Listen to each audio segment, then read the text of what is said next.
નમસ્કાર વિદ્યાર્થી મિત્રો, આજે આપણે પારિમાણિક વિશ્લેષણ અને તેના ઉપયોગોના થોડાક એક્સરસાઇઝ જોઈએ.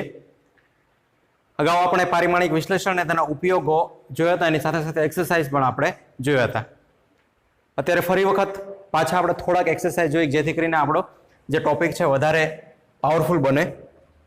અહીંયા આપણને બે સમીકરણ આપેલા છે. આપણે દર્શાવ્યું છે અહીંયા કે ભાઈ નીચેના સમીકરણ પારિમાણિક દૃષ્ટિએ યથાર્થ છે કે નહીં તે ચકાસો. પારિમાણિક દૃષ્ટિએ સાચા છે કે ખોટા એ આપણે જોવાનું છે. પહેલું સમીકરણ છે k = m²v⁵ અથવા તો v³. તો આવું સમીકરણ ભૌતિક વિજ્ઞાનની અંદર છે કે નહીં આનો સાથે આપણે નિસ્બત નથી, પણ પારિમાણિક દૃષ્ટિએ સાચું છે કે નહીં આપણે જોવાનું છે. તો અહીંયા k દર્શાવે છે, k ગતિ ઉર્જા દર્શાવે છે, કાઇનેટિક એનર્જી. તો k = હું દર્શાવી દઉં અહીંયા કે k ગતિ ઉર્જા. તો ગતિ ઉર્જાનું પારિમાણિક સૂત્ર શું થાય? k નું પારિમાણિક સૂત્ર શું થાય? આપણે અગાઉ વાત કરી હતી ભાઈ, ગતિ ઉર્જા, સ્થિતિ ઉર્જા, કોઈ પણ ઉર્જા અથવા તો કાર્ય ના સમીકરણ જે છે શું થશે? m1L2T-2 આ ગતિ ઉર્જાનું પારિમાણિક સૂત્ર થયું. હવે આવું સૂત્ર આ બંને બરાબર મળવું જોઈએ. તો પેલા આપણે જોયું m²v⁵ ના એકમો આપણે જોઈએ, નું પારિમાણિક સૂત્ર આપણે મેળવીએ. બરાબર? તો આપણે m²v³ આમનું શું કરી નાખવાનું? સૌપ્રથમ આપણે કે એમના એકમો લખી નાખવાના, એટલે આપણે પારિમાણિક સૂત્ર સહેલાઈથી મળી જાય. m એટલે દળ દર્શાવે છે, તો દળ, અને v એટલે વેગ. તો દળનો એકમ શું થશે? કિલોગ્રામ. તો કિલોગ્રામ અહીંયા શું છે? સ્ક્વેર. તો કિલોગ્રામ નો સ્ક્વેર થશે. વેગ v વેલોસિટી, વેગ દર્શાવે, તો વેગનો એકમ મીટર પર સેકન્ડ. મીટર ના છેદમાં સેકન્ડ, પણ આખાનો ઘાત શું છે? 3. જે એકમો આપેલા છે, જે ભૌતિક રાશિઓ આપેલી છે, વેગ આપેલો છે, મીટર, એના જે ઘાત હોય તેના એકમની અંદર દર્શાવી દેવાની. તો હજી થોડુંક છૂટું પાડીએ આપણે, તો શું થાય? કિલોગ્રામનો સ્ક્વેર મીટર ક્યુબ ના છેદમાં સેકન્ડ ક્યુબ. આમ થાય. એક જ સીધી લાઈનમાં દર્શાવીએ તો શું થાય? Kilogram square metre cube second ને ઉપર લઈ જાવ એટલે શું થશે? સેકન્ડ⁻³ ખબર પડી કે નહીં? આગળ વધીએ થોડા, પારિમાણિક સૂત્ર લખ્યા દરેકના આપણે. તેથી શું થાય? m²v³ સેજ ઉપર દર્શાવી દઈએ કે જેથી કરીને આપણને સ્પેસ વધારે મળી રહી. m²v³ શું થશે? કિલોગ્રામ. કિલોગ્રામનું પરિમાણ શું થાય? તો કિલોગ્રામનું પરિમાણ થશે m, પણ ⁻²છે, એટલે શું થશે? m⁻². આ સમીકરણ પૂછી નાખો. f = mv²/r. આગળ આપણે હમણાં દર્શાવીશું. પછી અહીંયા છે મીટર, મીટર⁻³ છે. તો મીટરનું પરિમાણ શું થાય? લંબાઈ. મીટર શામાં માપવામાં? લંબાઈમાં. તો લંબાઈ⁻² શું થશે? 3. અને સેકન્ડ, સેકન્ડનું પરિમાણ t, તો t⁻³ ખબર પડી કે નહીં? તો જો અહીંયા આપણે k = m²v³. તો m², k નું તો પરિમાણિક છે આપણી પાસે. તો v, જે v m²v² મેળવ્યું છે એનું પરિમાણ શું? m2L3T⁻3.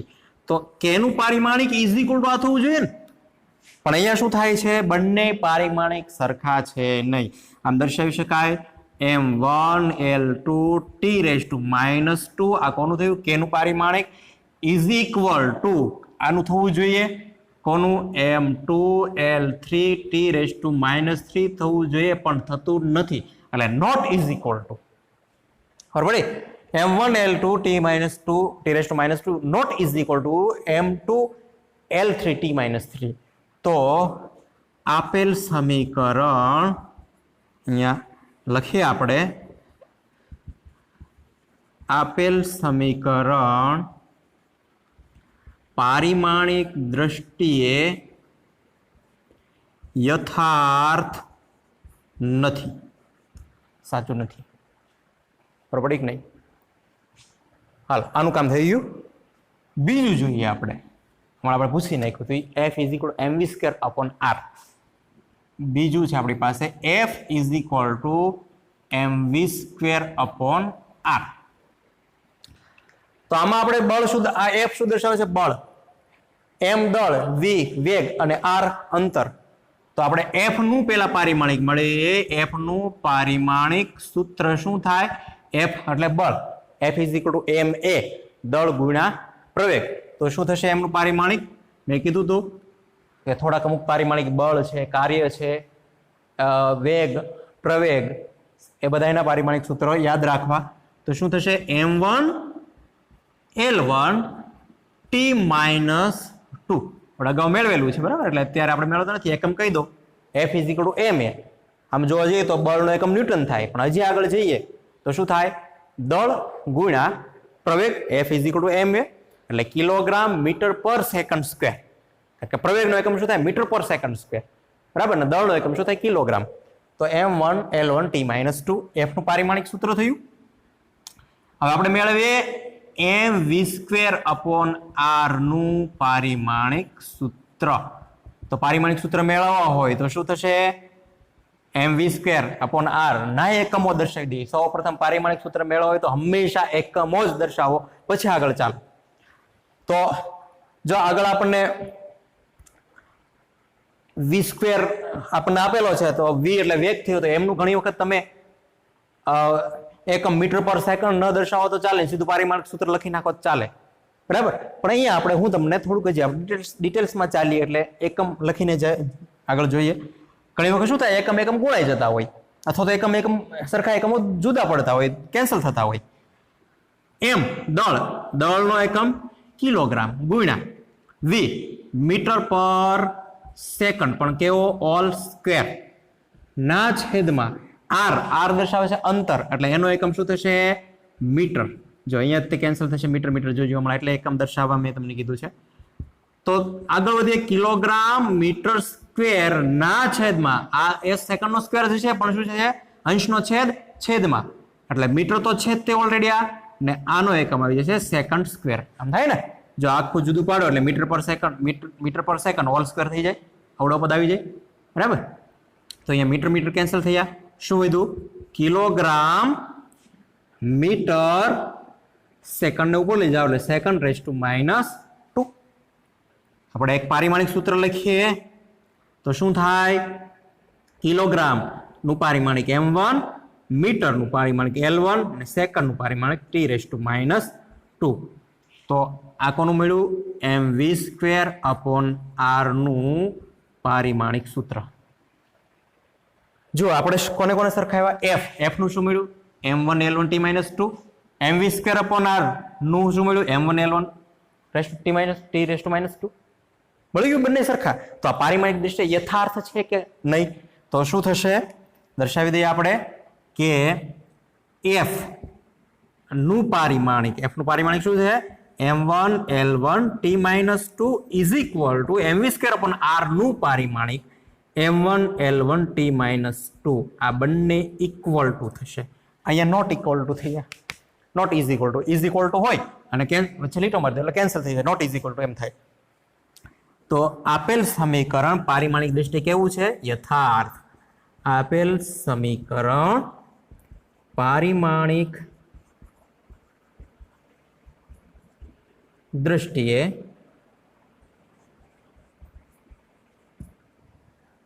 યથાર્થ છે બરાબર. સમજાણો એક્સરસાઇઝ. આપણે બીજી એક્સરસાઇઝ છે આવર્તકાળનું સમીકરણ આપણે મેળવવાનું છે. આવર્તકાળનું સમીકરણ છે t is equal to 2π into under root L upon G. આપણે સાબિત કરવાનું છે, ખૂબ જ ઇઝી છે.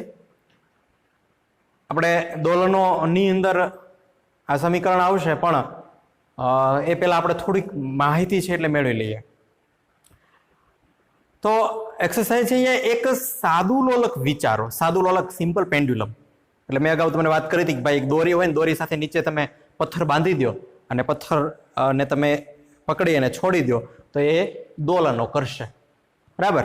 દોલનો એટલે જ્યાંથી પકડીને છોડ્યું છે પાછું અહીંયા ગયું અને પાછું અહીંયા આવી ગયું, જ્યાં છોડ્યું છે ત્યાં, તો એક દોલન પૂર્ણ થયું એમ કહેવાય. તો એવું એક સાદું લોલક વિચારો કે જેમાં ગોળાને એક દોરી સાથે બાંધેલું છે. આપણે પથ્થર લીધો ત્યાં એક ગોળો લીધેલો છે અને તે ગુરુત્વ બળની અસર હેઠળ દોલનો કરે છે. કોઈ પણ પદાર્થને જ્યારે ઉપરથી છોડવામાં આવે છે ત્યારે તે ગુરુત્વ બળ, લાગતું પૃથ્વીનું ગુરુત્વાકર્ષણ બળ છે ને કંઈક, બરાબર? તો એની અસર હેઠળ જે છે દોલનો કરે છે. દોલનો ક્યાં સુધી કરશે કે જ્યાં સુધી એ ગોળો સાવ ધીમો નહીં પડી જાય. એટલે કે ધીમો પડવાનું કારણ શું છે? એની પાછળ ના રીઝન એક તો છે હવાનું ઘર્ષણ બળ લાગે છે એટલે એ ધીમો પડે છે. બીજું, ગોળાને નીચે ખેંચતું કંઈક બળ છે, ગુરુત્વાકર્ષણ બળ, અને એને લીધે જે છે એ ધીમો પડે છે, mg. ગુરુત્વ બળની અસર હેઠળ દોલન કરે છે ગોળો. ધારો કે સાદા લોલકના દોલનો નો આવર્તકાળ. હવે આ આવર્તકાળ એટલે શું? નવી ભૌતિક રાશિ આવી આપણી પાસે, આવર્તકાળ, પીરિયોડિક ટાઈમ એને કહેવામાં આવે છે. આવર્તકાળ.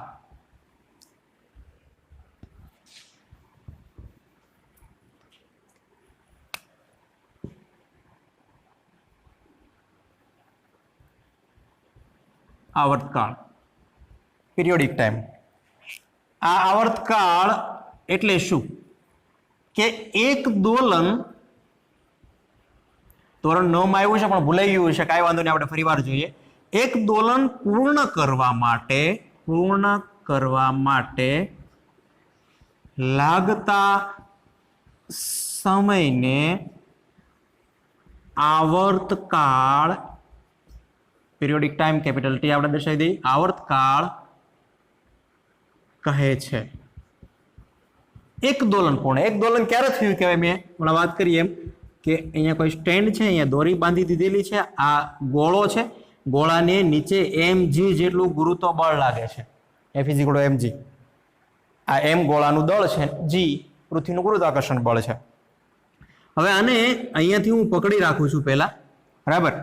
અહીંયાથી હું આ ગોળાને છોડી દઉં એટલે ક્યાં જશે? આ ગોળો આ બાજુ ગતિ કરશે, જમણી બાજુ, પછી ત્યાંથી ક્યાં જશે ગોળો? અહીંયા આવશે, બરાબર? આ અડધું દોલન થયું, પછી ત્યાંથી પાછો અહીંયા આવશે, ત્યાંથી પાછો અહીંયા આવશે, જ્યાં છોડી દીધું ત્યાં જ આવશે, આમ ગયો, પછી પાછો ક્યાં આવ્યો, તો શું કહેવાય? એક દોલન પૂર્ણ કર્યું કહેવાય. અને સાથે સાથે એક બીજું આપણે શું કરવાનું છે કે જ્યારે ગોળાને અહીંયાથી પકડી અને છોડીએ, જેવો છોડીએ એવો સ્ટોપવોચ, ઘડિયાળ ચાલુ કરી દેવાની છે, અને જાય અને અહીંયા આવે, જેવો અહીંયા આવે સ્ટોપવોચ એટલે ઘડિયાળ જે છે બંધ કરી દેવાની છે. હવે અહીંયાથી છોડ્યો અને પાછો જ્યાં આવ્યો ત્યાં સુધી એને સમય કેટલો લાગ્યો એ આપણે મેળવવાનું છે. એક દોલન પૂર્ણ કરવા માટે લાગતા સમયને આવર્તકાળ કહેવામાં આવે છે. તો આપણે જે છે આવર્તકાળ માપ્યો છે, એમાં ઘડિયાળ લીધી કે નહીં? તો ઘડિયાળ સમય વડે માપ્યો આવર્તકાળને, બરાબર? તો આવર્તકાળનો એકમ શું થશે? તો આવર્તકાળનો એકમ શું થાય? Second.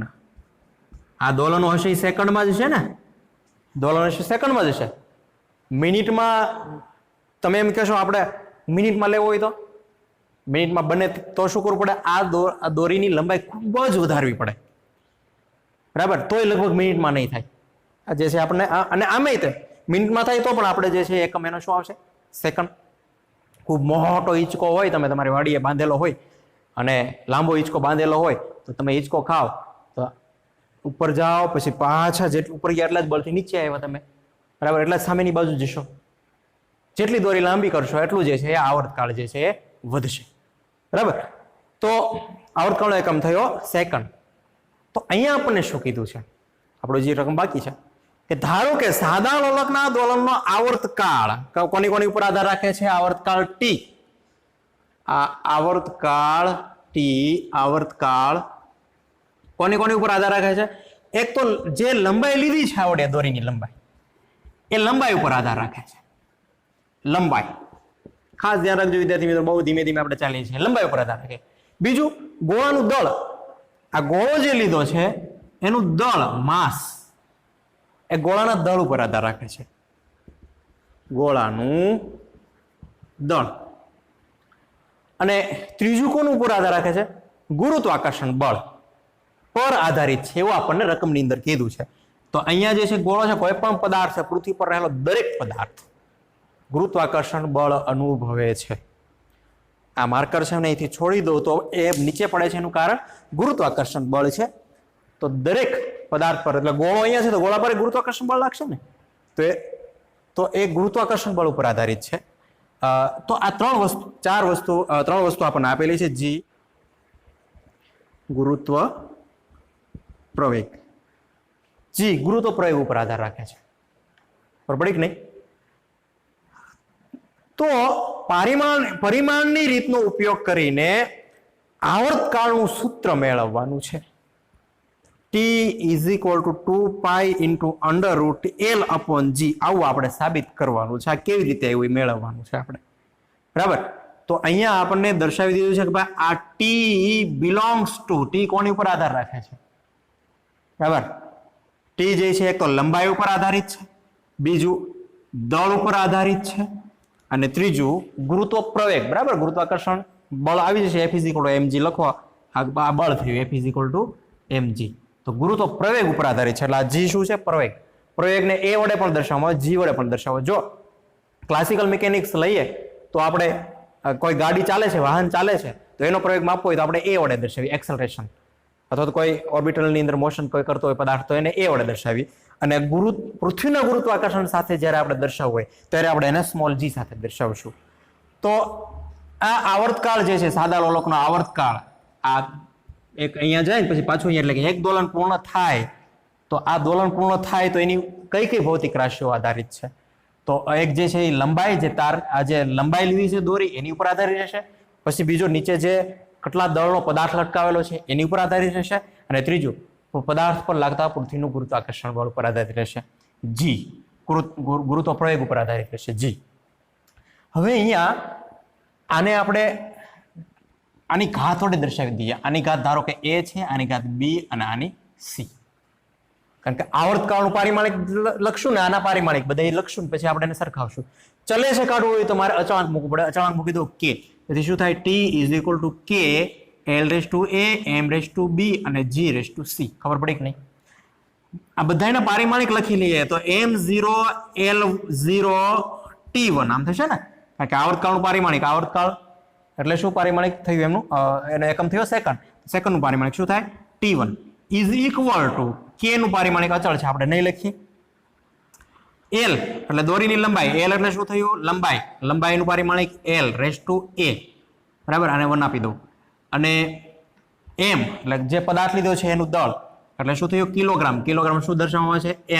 m raised to 1 raised to b, બરાબર? આના દરેકના પારિમાણિક લખું છું. L નું પારિમાણિક, લંબાઈનું પારિમાણિક L1, દળનું પારિમાણિક m1 અને g એટલે ગુરુત્વ પ્રવેગ થયો. તો ગુરુત્વ પ્રવેગ મીટર પર સેકન્ડ સ્ક્વેર. તો એમનું પારિમાણિક શું થાય? m0 L1 t minus 2, t ઉપર જાય એટલે. તો હું m0 નથી લખતો, સીધું લખી નાખું L1 t raised to minus 2. ખબર પડી કે નહીં? બરાબર? g ગુરુત્વ પ્રવેગ, g પ્રવેગ છે એટલે પ્રવેગનું પારિમાણિક શું થાય? Metre per second square, metre second raise to -2 m. આ મીટર છે, દળ નથી હો, મીટર એટલે L1 અને સેકન્ડ t રેઝ ટુ -2. ખબર પડી ને? ગુરુત્વ પ્રવેગનું પારિમાણિક સૂત્ર. રેઝ ટુ જે એક બાકી રહ્યું શું લખશું આપણે? Raise to c. ખબર પડી શું કર્યું એ? બરાબર? આ દરેકના પારિમાણિક L નું, m નું ને g નું દરેકના પારિમાણિક લખી નાખવાના. એની ઘાત એ માથે abc ઘાત છે ને છૂટી પાડીએ તો શું થશે? આપણી પાસે સમીકરણ મળે k, અને બધા જ એક સાથે લખી નાખીએ. પછી આપણે એક પારિમાણિકમાં દર્શાવી દઈએ. L આ ગુણાશે એ સાથે, એક સાથે એટલે L raise to a, m raise to b, b એક સાથે ગુણાશે, આ c એક સાથે ગુણાશે L રેઝ ટુ c, અને c 2 સાથે ગુણાશે એટલે t રેઝ ટુ -2c. ખબર પડી? જે સરખી ઘાત છે બધાને દર્શાવી દઈએ. m વાળા લઈએ પહેલા, m રેઝ ટુ b આધાર સરખો છે એને દર્શાવી દઈએ. L રેઝ ટુ અહીંયા L છે ને અહીંયા L છે, તો L રેઝ ટુ આધાર સરખો ઘાતનો સરવાળો L raise to a plus c અને mlt t raise to -2c. સામાન્ય સાદુરૂપ આપ્યું છે. એમની સામે શું છે? m0 L0 t raise to 1. ખબર પડે છે કે નહીં? બરાબર? બહુ ઇઝી છે. હવે પારિમાણિકની ઘાતને સરખાવીએ આપણે. પારિમાણિકની ઘાતને સરખાવી શું થશે અહીંયા? જો m છે એમનું પારિમાણિકની ઘાત b, b રેઝ ટુ શું થાય 0, બરાબર. હું અહીંયા લઈ લઉં એટલે આપણને સરળતા રહી છેલ્લે. આ તમને સમજાવવું છે એવી આશા રાખું છું. અમારે તો એવું જ બોલવું પડે કારણ કે અહીંયા તમે અત્યારે સામે નથી તો અમારે તો, નહીતર સામે હોત તો એક એકને આપણે પૂછત. ઓકે, એમની ઘાતને સરખાવી. એમની ઘાત શું છે? b, b રેઝ ટુ શું થાય 0. એલની ઘાત, એલની ઘાત a પ્લસ c બરાબર શું છે 0, એટલે a plus c is equal two 0. અને t એટલે કે t ની ઘાત શું છે -2c ઇઝ ઇક્વલ ટુ 1, એટલે અહીંયા શું થાય -2c ઇઝ ઇક્વલ ટુ 1. આટલું થઈ ગયું, ઘાત સરખાવી દીધી આપણે. હવે જો આપણે અહીંયા b ઇઝ ઇક્વલ ટુ 0 બરાબર મળ્યું આપણને, એટલે b ઇઝ ઇક્વલ ટુ 0 આપણને મળ્યું બરાબર મળ્યું. હાલો એને સમીકરણ, આને સમીકરણ 1 નામ આપી દઈએ, આમને સમીકરણ 2 નામ આપી દઈએ. અહીંયા જે c ઇઝ ઇક્વલ ટુ મળી જાય ને, તો c ઇઝ ઇક્વલ ટુ શું થાય? આ -2 નીચે લાવી નાખો એટલે શું થાય -1/2 થાય ને. તમે એમ કહેશો કે ભાઈ -2 નીચે લાવો એટલે આમ થાય c is equal two 1 upon -2 આમ થાય ને, બરાબર. એમ જ થાય, સાચી વાત છે. પણ આપણે માઇનસ વડે ગુણીએ અને માઇનસ વડે ભાંગીએ તો માઇનસ માઇનસ આવડા પ્લસ થઈ જાય કે નહીં? માઇનસ વડે ગુણીએ અને માઇનસ વડે ભાંગીએ આવડા, બરાબર. તો માઇનસ માઇનસ પ્લસ તો શું થાય? -1/2 થાય કે નહીં? બરાબર. તો અહીંયા આપણે લખી શકાય c ઇઝ ઇક્વલ ટુ -1/2. સમીકરણ 3 આપી દઈએ. b અને c ની મળી એની વેલ્યુ મેળવી શું કરવું પડે? a plus c is equal two 0 માં શું મૂકવું પડે? c ઇઝ ઇક્વલ ટુ -1/2 મૂકવું પડે, બરાબર. તો c is equal a plus c is equal two 0 માં c ઇઝ ઇક્વલ ટુ -1/2 મૂકતા તો શું થાય? a c is equal two શું મૂકવાનું છે? -1/2 ઇઝ ઇક્વલ ટુ 0. -1/2 સામેની બાજુ જાય એટલે પ્લસ થઈ જાય, એટલે a ઇઝ ઇક્વલ ટુ શું થાય? 1/2. સમીકરણ 4. ખ્યાલ આવે કે નહીં? જો a, b અને c ત્રણેયની વેલ્યુ મળી ગઈ તો સમીકરણ 1 માં મૂકી શકાય a, b ને c. તેથી સમીકરણ 1 માં સમીકરણ 2, 3, 4 ની કિંમત મૂકો જોઈએ શું થાય? t is equal two k, અને બીજું k અચળાંક છે એટલે અહીંયા પ્રાયોગિક રીતે k ની વેલ્યુ આપણે k ઇઝ ઇક્વલ ટુ 2π આપણે મેળવીએ. શા કારણે? કારણ કે દોલન પૂર્ણ થાય છે ને તો એને વર્તુળમાં કન્વર્ટ કરીને તો એક આખું વર્તુળ બનશે. જ્યારથી ચાલુ કરીએ અને અડધો આંટો જાય પારીમાં આપણે એકમ વર્તુળ લઈએ તો 0 થી ચાલુ કરીએ, એટલે 0 થી ચાલુ કરીએ ત્યાંથી જ્યારે પાઈ આવે ત્યારે અડધું દોલન થયું છે. પછી ત્યાંથી પાઈથી પાછું ફરે અથવા તો જે દોલન જે છે કરાવ્યું છે ત્યાંથી પાછું ફરે એટલે પાઈથી 2π જાય ત્યારે એક વર્તુળ થયું એમ કહેવાય. તો k ની વેલ્યુ આપણે 2π લઈ લઈએ. તો અહીંયા દર્શાવી દઈએ k is equal to 2π into l raise to a બરાબર શું છે? 1/2. અને m રેઝ ટુ b બરાબર શું છે? 0. b બરાબર શું? 0. અને g રેઝ ટુ c બરાબર શું છે? -1/2. ખબર પડી? અહીંયા લખી શકાય because k is equal to 2π. ખબર પડી કે નહીં? સમીકરણ 1 ની અંદર a, b ને c ની કિંમત મૂકી. હવે જો અહીંયા l રેઝ ટુ 1/2 છે, અહીંયા g રેઝ ટુ -1/2 છે. આ g રેઝ ટુ -1/2 છે નીચે લઈ લો તો પ્લસ થઈ જાય કે નહીં? અને m રેઝ ટુ 0 એટલે શું થાય? 1. ખબર પડી કે નહીં? ખ્યાલ આવે નહીં? આ m રેઝ ટુ 0 કોઈ પણ ની 0 ઘાત હોય તો 1 થઈ જાય, એટલે m રેઝ ટુ 0 એટલે 1. હવે આને હું નીચે દર્શાવી દઉં 2π l raise to 1/2 into g raise to 1/2. જો નીચે આવી જાય તો માઇનસ હોય પ્લસ થઈ જાય, ઉપર જાય તો પ્લસ હોય માઇનસ થઈ જાય. ખબર પડી કે નહીં? બરાબર. તો આ t ઇઝ ઇક્વલ 2π ઇન્ટુ આપણને l રેઝ ટુ 1/2 ને g રેઝ ટુ 1/2 મળ્યા. હવે 1/2 એટલે શું? એટલે શું થાય 1/2 એટલે વર્ગમૂળ જો આવી રીતે દર્શાવેલું હોય જસ્ટ સમજવા માટે કારણ કે કદાચ ક્યાંય આવ્યું હોય ન આવ્યું હોય એટલા માટે હું તમને આ બહુ બેઝિકથી સમજાવું છું કે આવી રીતે તમને આપ્યું વર્ગમૂળની અંદર વર્ગમૂળની અંદર a હોય તો a ને આમ દર્શાવી શકાય a⁻1/2 ખબર પડી કે નહીં a⁻1/2 વર્ગમૂળની અંદર હોય તો આવી રીતે આપણે દર્શાવી શકાય ઓકે તો આપણે આ જી આપણે આવી રીતે અહીંયા ઊંધું છે g⁻1/2 છે તો આને વર્ગમૂળની અંદર દર્શાવી શકાય √g કે નહીં બરાબર આગળ જોઈએ આપણે તો શું થાય આમ થાય ને t =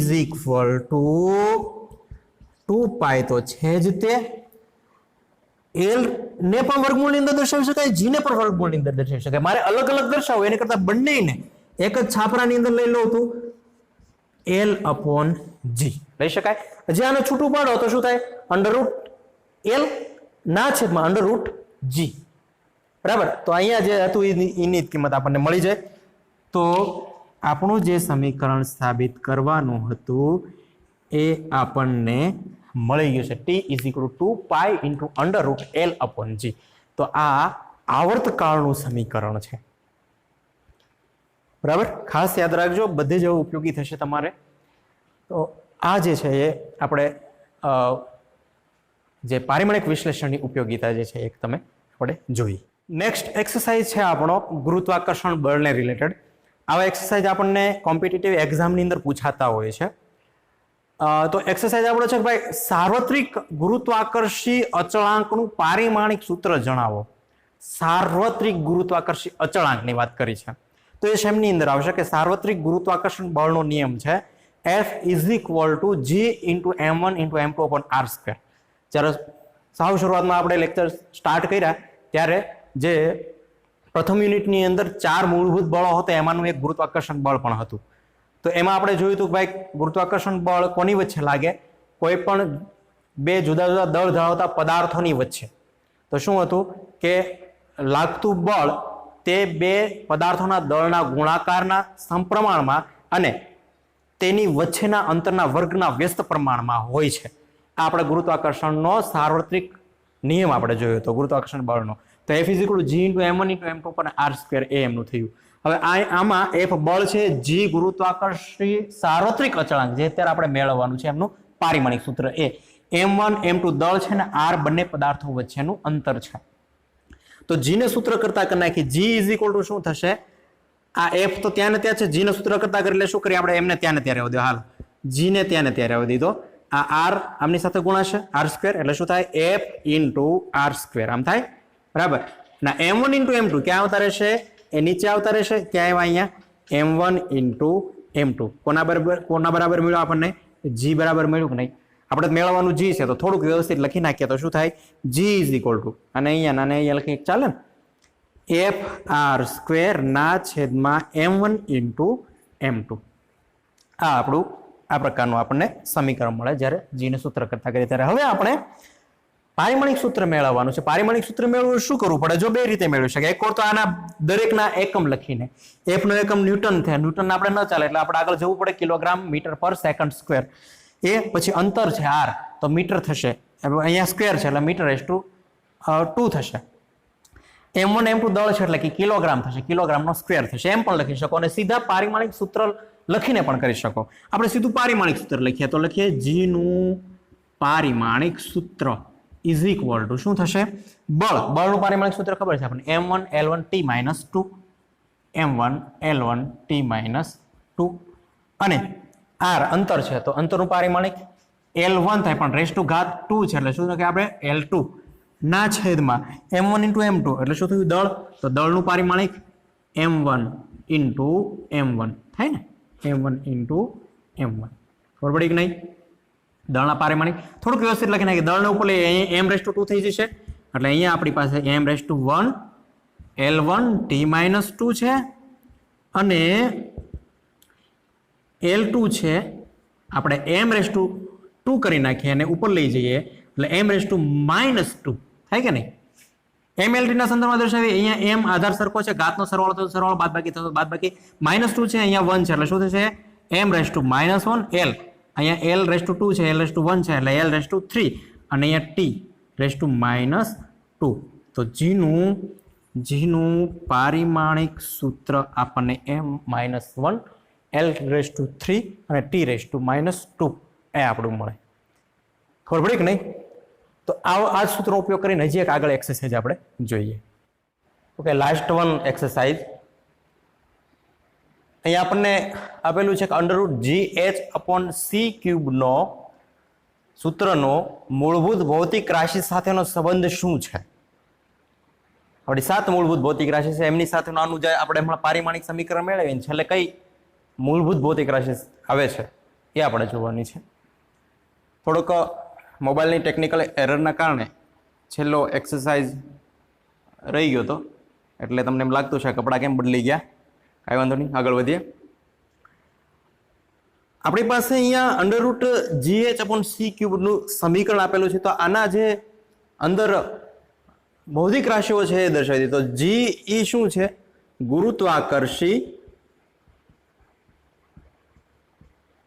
ગુરુત્વાકર્ષી સાર્વત્રિક અચળાંક.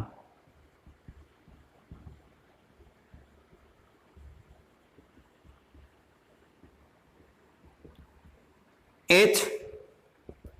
અહીંયા ઊંચાઈ નથી, પ્લાન્ક અચળાંક છે. પ્લાન્ક અચળાંક શું છે હમણાં આપણે જોઈએ. અને c ઝડપ, પણ કોની? શૂન્યાવકાશમાં પ્રકાશની ઝડપ. અહીંયા હું ખાલી ફક્ત હાલો લખી નાખું, શૂન્યાવકાશમાં પ્રકાશની ઝડપ. હવે અહીંયા આપણી પાસે જો g ગુરુત્વાકર્ષી સાર્વત્રિક અચળાંકનું સમીકરણ તો આપણે હમણાં મેળવ્યું, m1 m-1 l⁻3 ને t⁻2, બરાબર. એ આપણા g નું પારિમાણિક સૂત્ર આપણે મેળવ્યું. એ જ પ્લાન્ક અચળાંકનું મેળવવાનું થશે ને શૂન્યાવકાશની ઝડપ, એટલે ઝડપ છે ઝડપ metre per second, m0l1 t-1 એ થશે, બરાબર. તો આપણે પેલા પ્લાન્ક અચળાંક શું છે એ આપણે જોઈએ. તો પ્લાન્ક અચળાંક અને આઇન્સ્ટાઈનનું સમીકરણ E=mc² વાળું એ એટલે ઉર્જા થઈ, અને પ્લાન્ક અચળાંક સાથેનો સંબંધ દર્શાવતું સમીકરણ E=hf છે, બરાબર. એનર્જી માટેનું દર્શાવતું, ફોટોન્સ માટેનું દર્શાવતું સમીકરણ છે E=hf. તો આમાં E એનર્જી ઉર્જા દર્શાવે તો ઉર્જાનું સમીકરણ ખબર છે શું છે? પારિમાણિક m1 l2 t-2 અને f આવૃત્તિ છે. આવૃત્તિ એટલે શું થાય કે 1 સેકન્ડમાં પૂર્ણ થતા દોલનોની સંખ્યાને આવૃત્તિ કહેવામાં આવે છે, પર સેકન્ડ. આવર્તકાળ એટલે એક દોલન પૂર્ણ કરવા માટે લાગતો સમય, બરાબર. બંને ભૌતિક રાશિઓ જુદી જુદી છે. આવૃત્તિ એટલે 1 સેકન્ડમાં પૂર્ણ થતા દોલનોની સંખ્યા, એટલે આવૃત્તિનો એકમ થશે સેકન્ડ ઇનવર્સ, (10⁻⁻1 અથવા તો 1/સેકન્ડ, બરાબર. પણ આપણે h ને સૂત્ર કરતા કરી નાખીએ. h શું થાય? E અપોન આ f નીચે આવતા રહે ને, E/f આમ થાય કે નહીં? આપણે અહીંયા એમના એકમો દર્શાવી દીધો. h નો એકમ શું થાય? આનો એકમ જૂલ થાય, અને આવૃત્તિનો એકમ 1/સેકન્ડ થાય. તો છેદનો છેદ અંશમાં જતો રહી તો h જૂલ ઇન્ટુ સેકન્ડ. તો પ્લાન્ક કોન્સ્ટન્ટ છે, પ્લાન્ક અચળાંકની વેલ્યુ છે 6.626 × 10⁻34 જૂલ ઇન્ટુ સેકન્ડ.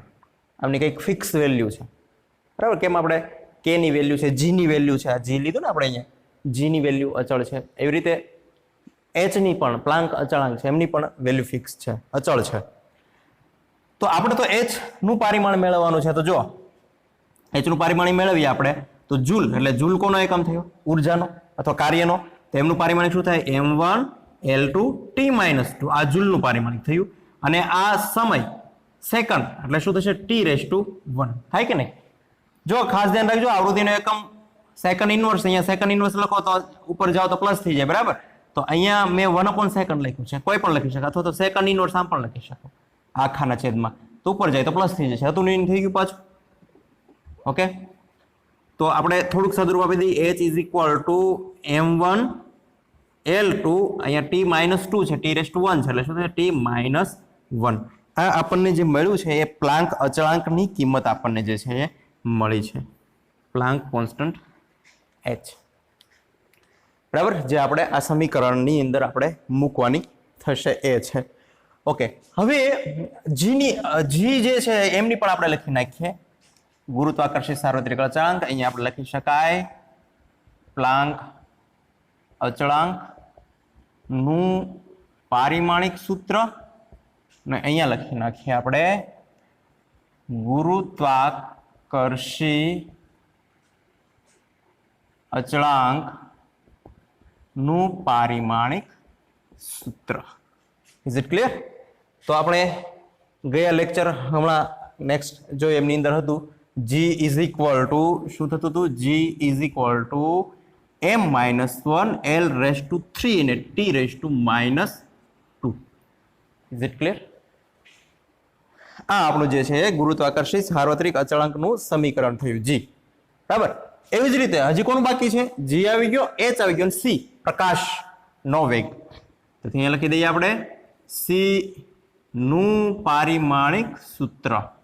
c એટલે વેગ થયો, ઝડપ થઈ, તો c બરાબર શું લખી શકાય, ઝડપ મીટર પર સેકન્ડ, તો શું થશે એમનું m0 l1 t-1 metre per second ઉપર જાય એટલે માઇનસ થઈ જશે. તો જો સમીકરણ 1, સમીકરણ 2 અને સમીકરણ 3 આપણને મળી ગયા છે. તો આ 3 સમીકરણનો ઉપયોગ કરી અને આપણે આમની અંદર કિંમત મૂકી દઈએ. ખ્યાલ આવ્યો કે નહીં? બરાબર. તો હું 3 સમીકરણો આપણે કેવી રીતે મળ્યા તમને ખ્યાલ આવ્યો કે નહીં? તો હું અહીંયા દર્શાવી દઉં તમને 3 સમીકરણ, પછી આપણે સ્પેસ મળી એટલે આગળ વધીએ. હવે 3 પારિમાણિક જે છે આ સૂત્રની અંદર આપણે મૂકી દઈએ. તો જુઓ, હવે આ રેસ ટુ અંડરરૂટ છે, આ સોરી અંડરરૂટ ઘાત છે, એને હું રેસ ટુ 1/2 લખી શકું. કેવી રીતે? એ તો આપણે આમ લખી શકાય કે અંડરરૂટ gh/c³. આ શેમાં છે? અંડરરૂટ. તો આને રેસ ટુ 1/2 લખી શકું, આને આવી રીતે લખી શકું કે gh/c³ લખી શકાય ને? વર્ગમૂળ કાઢવું હોય તો વર્ગમૂળને 1/2 લખી શકાય, બરાબર. તો હવે આપણે કિંમત મૂકી દઈએ, પારિમાણિક સૂત્રની કિંમત મૂકી દઈએ. તો પારિમાણિક સૂત્ર શું થશે? ઇઝ ઇક્વલ ટુ હું અહીંયા લઈ લઉં g નું શું થશે? હવે થોડુંક જે આને સાદુરૂપ આપી દઈજો એટલે સરળતા વધારે રહી. આ gh/(રેસ ટુ 1/2) અને c³ (રેસ ટુ 1/2) આમ લખી શકાય. આ 1/2 અંડરરૂટ જે છે gh નું પણ છે અને c³ નું પણ છે. 1/2 ને અંદર ગુણી નાખો એટલે અહીંયા શું થશે? 3/2 થઈ જાય કે નહીં? c⁻²². ખ્યાલ આવે છે ને? બરાબર. આ 1/2 g સાથે પણ છે અને h સાથે પણ છે. હવે આપણે પારિમાણિક સૂત્ર મૂકી દઈએ તો વધારે સરળતા રહેશે. તો g નું શું થશે? m-1 l3 t-2. આ g નું પારિમાણિક થયું કે નહીં? h નું પરિમાણ શું થશે? h નું પરિમાણ m1 આ રેસ ટુ 1/2 આવી જાય ને, આનું પણ h નું પરિમાણ થશે m1 l2 t-1. બરાબર, ખ્યાલ આવ્યો? m1 l2 t-1. એનું પણ 1/2 કરી નાખું, આ આખાનું 1/2 થઈ જાય કે નહીં? આ આખાનું 1/2 એટલા માટે કર્યું કે આમાં ઘણી વખત અમુક ભૌતિક રાશિઓ ઉડતી હોય, કેન્સલ થઈ જતી હોય. તો શું થશે? c નું મીટર પર સેકન્ડ એટલે કે m0 l1 t⁻1 પણ રેસ ટુ શું છે? 2/3 સોરી, ક્યુબ હતો ને? હા, 3/2. હવે જો હું આ કૌંસ છે એમને હું છોડી દઉં તો બધા જ એક કૌંસની અંદર આવી ગયા કે નહીં? બરાબર. આ આખા કૌંસની અંદર આવી ગયા. કોનું g નું અને h નું. ઓલ રેસ ટુ 1/2 તો છે જ તે. હવે આમાંથી કોણ કેન્સલ થાય આપણે જોઈએ. એક તો m⁻1 છે, બરાબર. આમનું જે છે એ આધાર સરખો, ઘાતનો સરવાળો કરો, -1 ને +1 એટલે શું થઈ જાય? 0. m⁻0 એટલે શું થાય? 1 થઈ જાય. પછી અહીંયા l⁻3 છે ને અહીંયા l⁻2 છે એટલે શું થશે? 5 થઈ જશે. ને અહીંયા t⁻1 -2 છે ને t⁻1 છે એટલે -3 થઈ જશે. બરાબર. થોડુંક સાદુરૂપ આપી શકાય આવી રીતે. તો શું થશે? m l raise to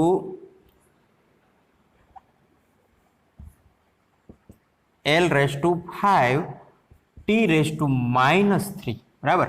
l raise to 5 t raise to -3 all raise to શું છે? 1/2 ના છેદમાં m0 કાઢી નાખું, l raise to 1 t raise to -1 all raise to 3/2. ખબર પડી કે નહીં? આટલું સમીકરણ સાદુરૂપ આપ્યું આપણે. ખ્યાલ આવ્યો કે નહીં? હવે આગળ વધીએ આપણે.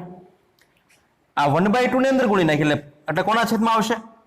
5 ના છેદમાં, પણ 5 સાથે મલ્ટીપ્લિકેશન થશે ને, 5 ક્રોસ 1/2 અને -3 ક્રોસ 1/2 એટલે શું મળે આપણને?